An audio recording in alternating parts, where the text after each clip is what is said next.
quartet today on the Just Start the Conversation podcast. It is brought to you by St. Luke's University Health Network.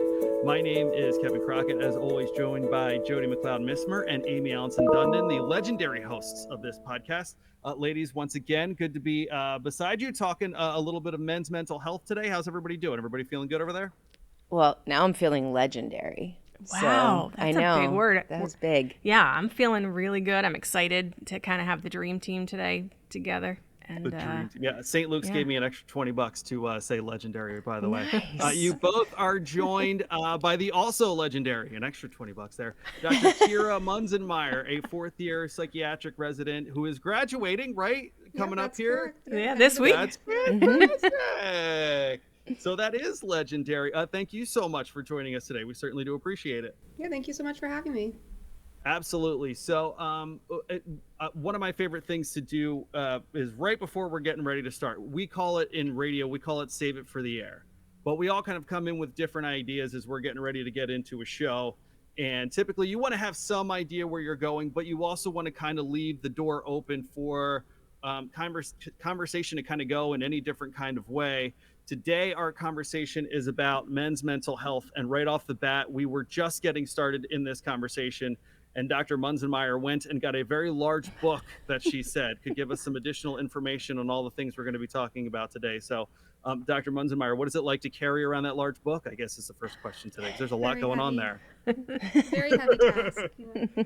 Okay, so good, strong shoulders on Dr. Munzenmaier. Okay, so Amie, I'm going to go ahead and start with you. When I just bring up the topic of men's mental health, we obviously know that we can already go in a lot of different directions, but just the prevalence of mental health in men and just kind of where you think that conversation should start. Yeah. I don't think it will necessarily shock anybody to have the conversation about, hey, you know, in terms of treatment for mental health, we see a lot more women than we see men. Does it mean that the men aren't suffering with emotional concerns? No, it's fairly, the statistics show us that it's fairly even. It's just men don't present for treatment as often. One of the things that we do know about men's mental health is that over 6 million men seek treatment or are diagnosed with depression every year. So they may seek treatment with their PCP, but then maybe not a psychiatrist or a therapist. But and for men, a lot of the symptoms, what's different is that symptoms don't necessarily present the same way. For men, we don't see as much sadness or feelings of worthlessness. We generally see mental health concerns in men manifested as fatigue or irritability or anger issues. So it looks a little different in how it presents, but it's certainly there. And Amie, I'm going to turn to Jody on this. So some of the things that we had kind of touched on a little bit before we started were the ideas of depression. And Amie, you'd mentioned bipolar. Can we kind of maybe go into the stigma? One of the things that Amie had just alluded to, Jody, was just that maybe men aren't as vocal about what they are experiencing as women, and maybe why 6 million men is quite a number. Can you maybe just go into a little bit of what you would say is the stigma around men and considering therapy and mental health and things of that nature? Sure. Well, first I want to say that I think men seeking assistance or help in any avenue tends to be a challenge. And I look at how many men we have who actually work in the mental health field, who become helpers in that field. But the stigma is real, but I also think, and I would look to Amie and Dr. Munzenmaier on this one, I also think for men that reaching outside of themselves, it feels different, you know, in terms of the social being of a male being raised, right? Like as women, we tend to be, certainly there are those who aren't, but we tend to be more social. We tend to be more open and sharing.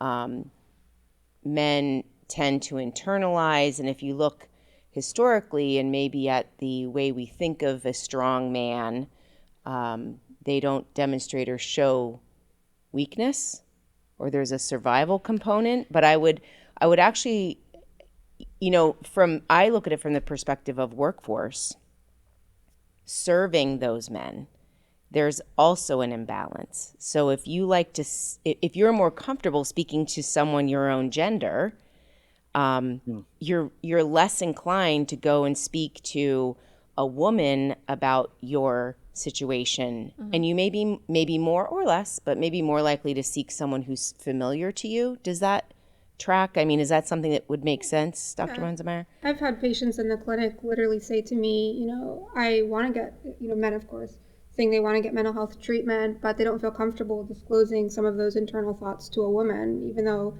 I'm a psychiatrist, I can help them. They still just don't feel comfortable because I think, it's 2023. We'd like to believe that those traditional gender norms are less than they used to be, but I think that they still significantly affect a lot of men in the United States and probably other countries as well.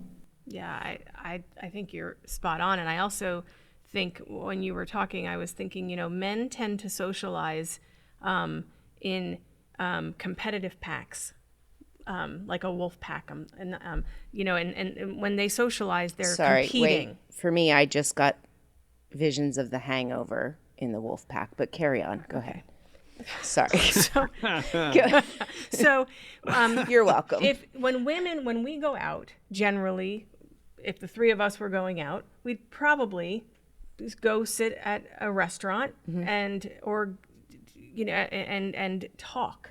And when men haven't seen each other for a while, they meet on the golf course, they meet in the bowling alley, they meet for a game of flag football.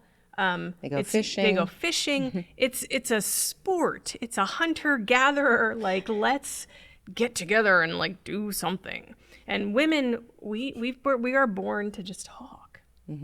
It's a little different. I just think how we're raised, we are all social beings, but how we socialize is different. And I think that affects men's mental health in that I don't know that while they are, on the ninth hole, they're discussing, the hormonal imbalance that happened last week. It's just a different. Actually, we do have one man represented. Do you discuss Where is he?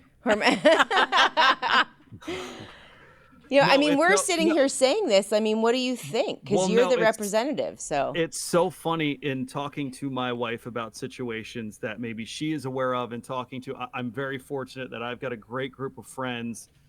All of my friends growing up and their significant others and my wife are very good friends. So she'll say someone got a job change, something's happening in someone's life.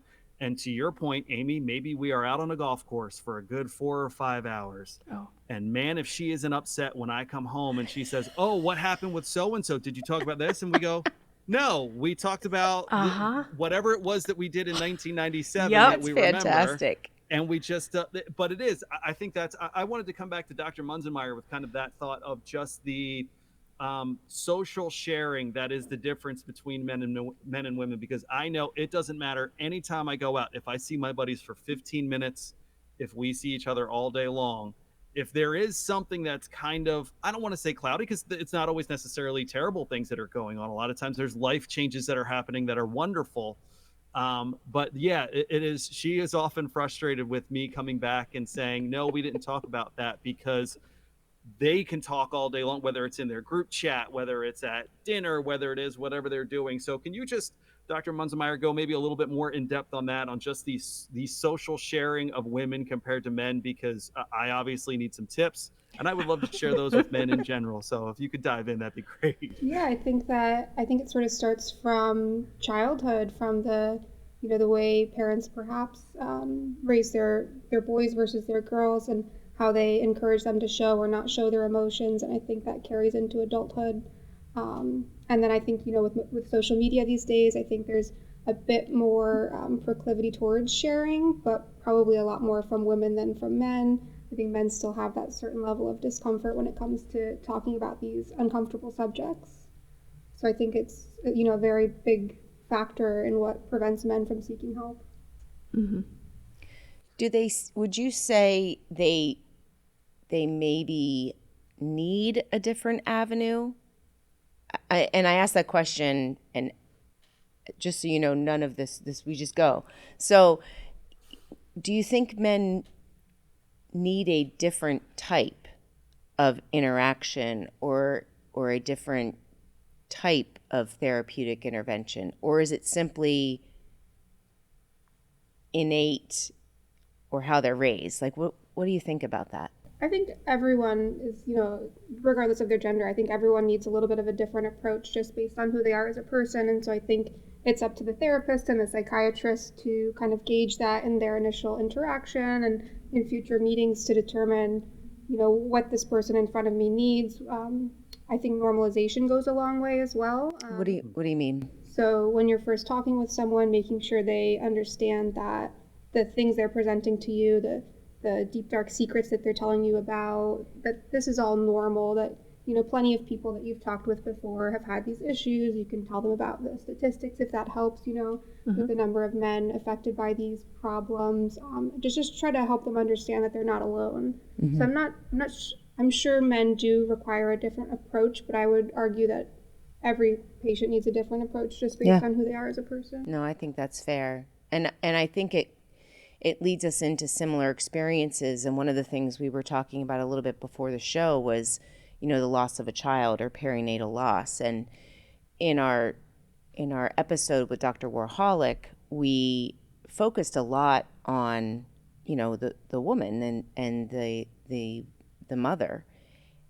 I would imagine that, with your expertise and especially in women's issues, you've touched upon that. How does perinatal loss affect a man? Because that's something that's pretty heavy, that in terms of men and women, that's a significant loss. What do you see there, or what can you tell us about there? Yeah, I think you've brought up a really good point in the perinatal space. I think there's a lot of attention on the birthing partner, typically the woman, and the male partner may feel very alienated and not part of that mother-infant bond that is, so encouraged and so protected as it should be.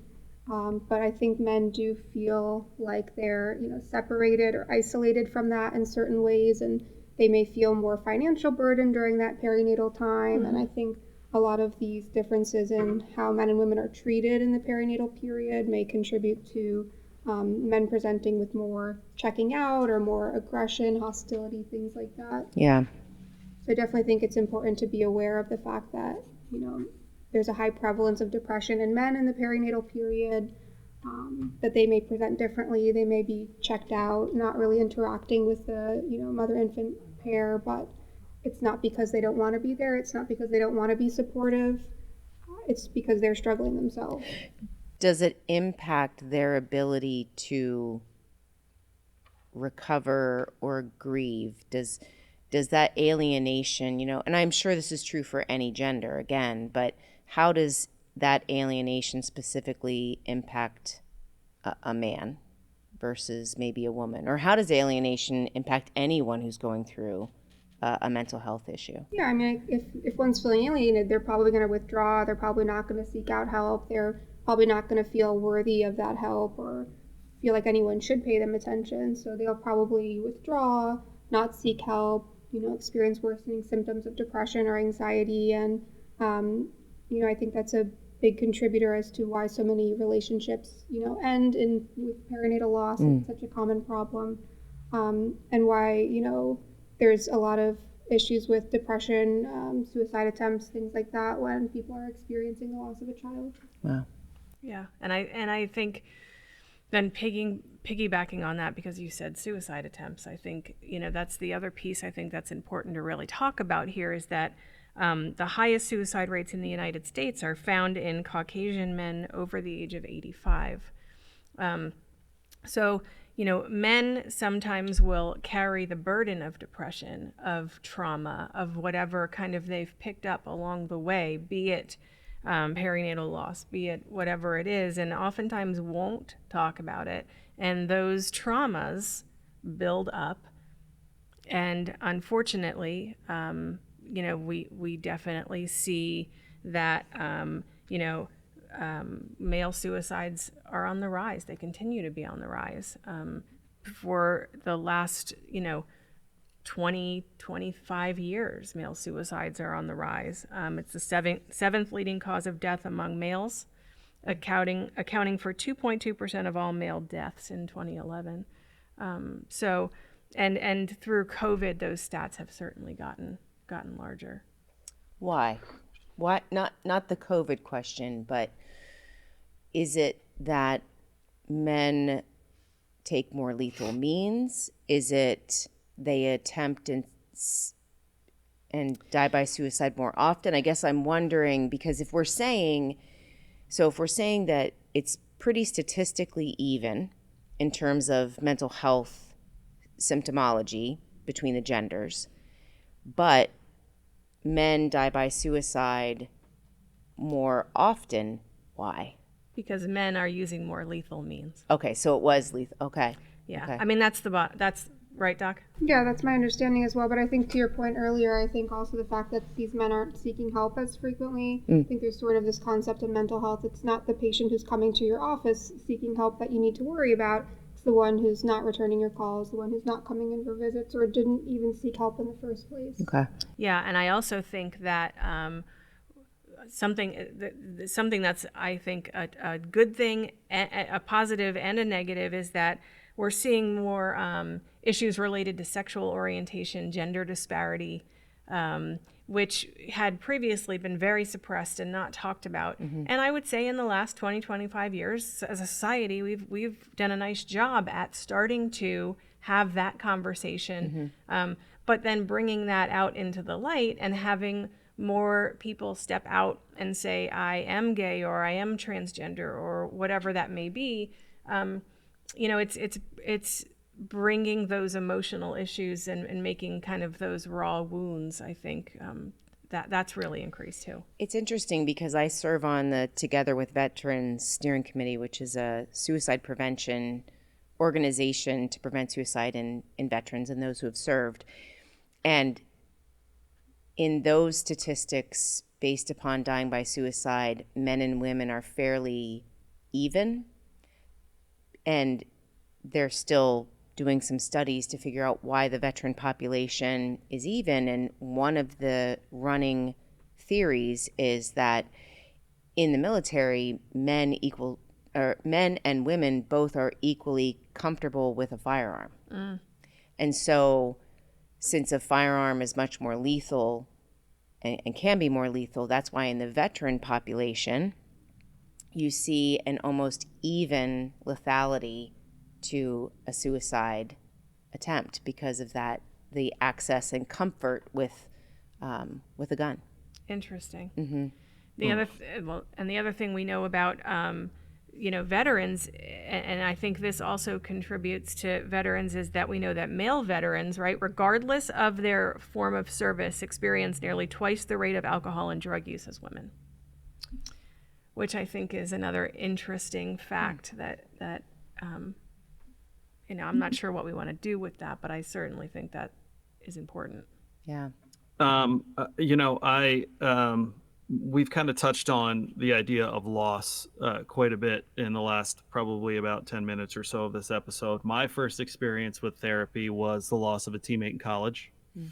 And I can remember feeling very, all the things that you would probably feel your first time, maybe as we talk about the stigma around therapy and mental health. I can remember being very nervous, but saying to myself, like, I need to go and talk to someone, and was very fortunate that I went to LaSalle. They did a very good job of kind of setting up means of communication, people to talk to, people that I already had relationships with that could be there and have a conversation with me and just what I was feeling in that moment.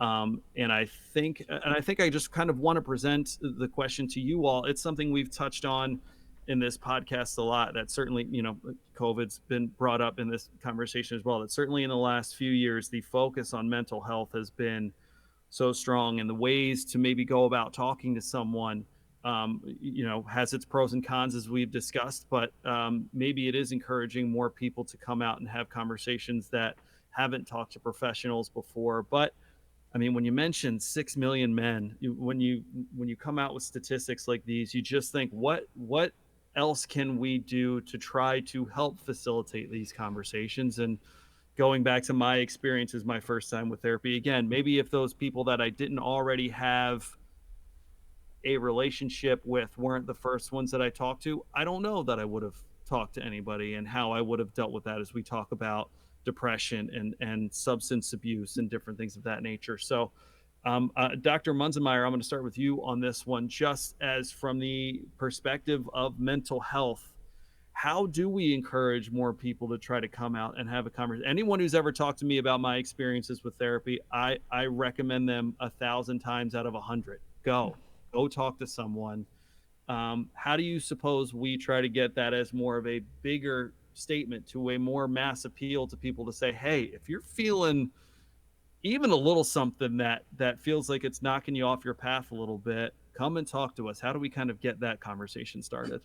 Yeah, I think that it's a really good point. I think, like I mentioned earlier, I think normalizing what people are going through is really important, showing men that there's others who are going through similar experiences and that there is hope. And like you said, starting from sort of a mass appeal, a public health perspective, starting with sort of public health campaigns and, items in social media. I think Jonah Hill recently did a documentary of sorts on, I think, Netflix, about his therapist or psychiatrist and sort of his experience with therapy and how much it helped him. And I think celebrities, being vulnerable like that to the public and showing people that, these are real issues that men face and they can be very, troublesome and problematic, but that there is help available, very good help. I think for men, kind of seeing celebrities and people like that, acknowledging that there are these issues out there, but help is available, can be very useful to help men feel less alone and more likely to seek help. Yeah, agreed. And I would also say we have to do a better job with our little boys, right?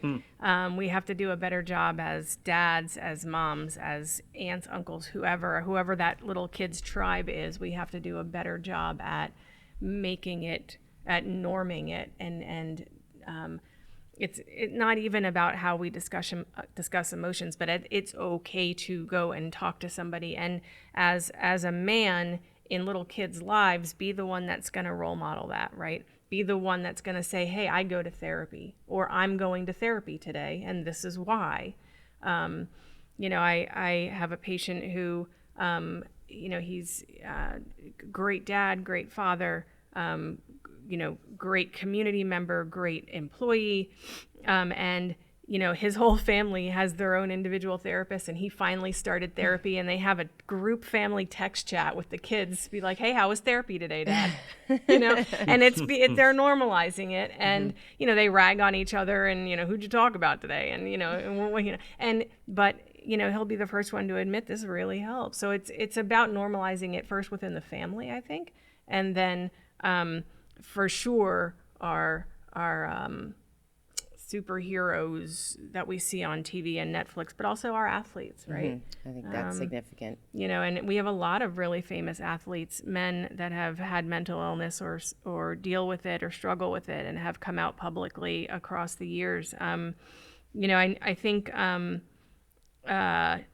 Terry Bradshaw did a really nice job over the years. Terry Bradshaw is the former Pittsburgh Steelers quarterback, suffered panic attacks after games, and it was debilitating for him. And he did a nice job kind of talking about that. He was diagnosed with clinical depression in the late 90s, and he's been a real advocate. So I think it's, and we've had some more recent examples too, but I think it's important that men normalize it, talk about it, and get the help they need.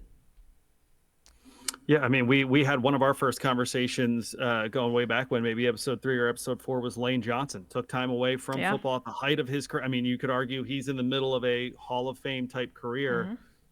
Stepped aside and was like, I need to focus on myself for a little bit and kind of get myself, some of the things that I'm feeling straightened out a little bit. Jody, I'm going to come to you with this question because it's something that we talk about a lot. Amie mentioned the word our tribe. Something that we always talk about is it's for a situation that already maybe has a stigma around it with men going to therapy.